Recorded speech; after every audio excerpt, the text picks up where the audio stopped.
Masih percaya bahwa hanya Rusia penjahat perang yang tidak berperi kemanusiaan, atau semua negara yang berperang menumpahkan darah rakyat yang tak berdosa adalah mereka tidak berperi kemanusiaan? Rusia sejak bubar Soviet menginvasi Georgia, Chechnya, Crimea, dan terakhir saat ini adalah wilayah Donbas. Apakah jadi ambil 100% Ukraina? Kita lihat saja nanti. Namun dibanding Amerika, dalam kurun waktu 75 tahun selepas Perang Dunia Kedua, lebih 80 negara diinvasi oleh Amerika. Hingga saat ini masih banyak yang mereka invasi. Dengan data selama hampir 70 hari perang di Ukraina, pengamat militer makin percaya bahwa Amerika pasti masuk secara terang-terangan ke Ukraina perang melawan Rusia karena hegemoni dolar tertantang rubel dan emasnya Rusia. Untuk membuktikan analisa pengamat militer tersebut, kita kembali ke tahun 1971. Di tahun 1971 adalah tahun bersejarah dunia bagi ekonomi dunia. Salah satunya mungkin kita di Indonesia bisa mengingatkan catatan ekonomi di tahun tersebut, di mana $1 kurang lebih nilainya adalah Rp375 dan 50 tahun kemudian, atau nilai dolar saat ini sekitar 14.500-an atau melemah 3.800%. Benar gitu ya, melemah 38 kali. Kemudian sekedar membandingkan dengan cara bernegara kelolaan ekonominya yang sudah 6 presiden sejak tahun 1971 hingga saat ini, belum ada tanda-tanda penguatan mata uang rupiah terhadap mata uang kuat dunia. Apakah kalau kita ganti presiden di tahun 2024, 2029, 2034, 2039 dengan ilmu sekolahan yang sama dan mengikuti pola yang sama akan membuat rupiah menguat? Artinya ekonomi menguat itu maksudnya ekspor naik tajam beruntun selama 10 tahun ke depan karena hasil produksinya meningkat misalnya. Mengapa di tahun 1971 tersebut menjadi tahun bersejarah bagi ekonomi? Bukan ekonomi Indonesia saja, tetapi ekonomi dunia. Kita mereview sebentar apa yang terjadi sebelum tahun 1971.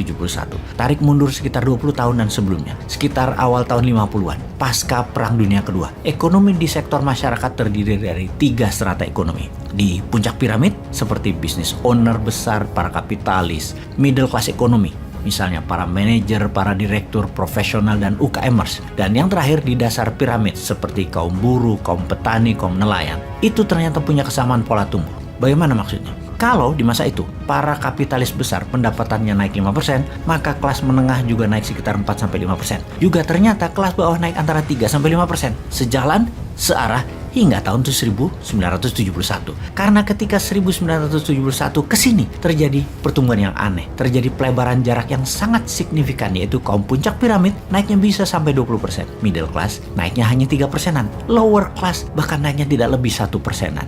Puncak hasilnya bagaimana? Lihatlah sekarang ini, yang berada di puncak piramid hanya 7% populasi yang menguasai 90% porsi ekonomi dunia atau di sebuah wilayah. Kemudian 23% populasi atau disebut middle class di piramida kemakmuran memegang 7% kemakmuran ekonomi dunia. Lalu di dasar piramida hanya mendapatkan 3% porsi ekonomi, namun merupakan 70% manusia di sana. Apa yang terjadi? Mengapa terjadi? Sebelum kita membahasnya, kita ingatkan, ternyata secara bernegara, sejak tahun 1971 pun demikian. Negara besar menguasai 90% ekonomi dunia, negara menengah atau negara pasar hanya menguasai 7% ekonomi dunia, negara miskin yang biasanya merupakan negara penghasil bahan baku hanya mendapatkan 3% world wealth atau porsi ekonomi dunianya. Sekali lagi kita bertanya, apa yang terjadi?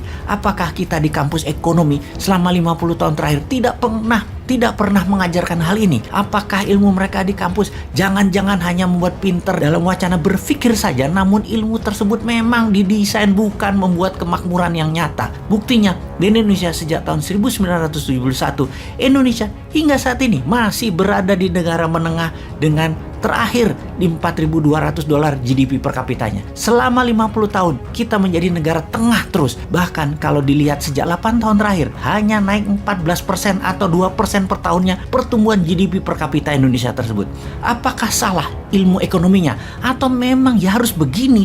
Ini semua sudah di jalan yang benar.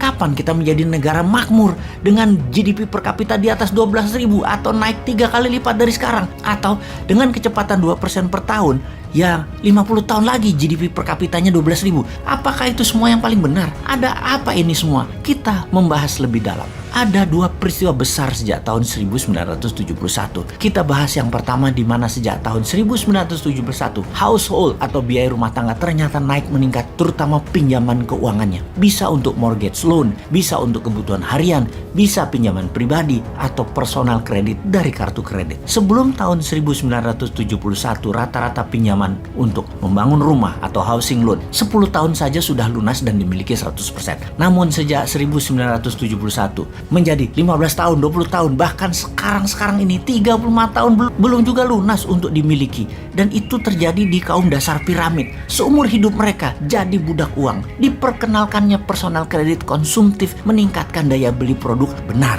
tetapi menyicil dengan bunga tinggi, mereka jadi budak uang selamanya. Pembuatnya para kapitalis yang terima uang tunai dari Anda. Kaum dasar piramid menyicilnya seumur hidup. Sistem perbankan yang meminjamkan uang, mereka memerlukan surat berharga, surat tanah, atau kolateral berharga lainnya. Tidak membuat kelas menengah pengusaha menjadi cepat makmur karena tidak ada akses keuangan pinjaman untuk hal produktif. Namun kalau mereka pegawai malah dapat pinjaman, terutama pinjaman untuk rumah, yang mana sisanya diberikan juga untuk membeli barang-barang yang turun nilainya, seperti membeli mobil, membeli motor, yang dipastikan 95% pembelian mobil dan motor untuk konsumtif, bukan untuk niaga dan komersial, dan nilainya selalu turun tapi diizinkan untuk mendapatkan kredit.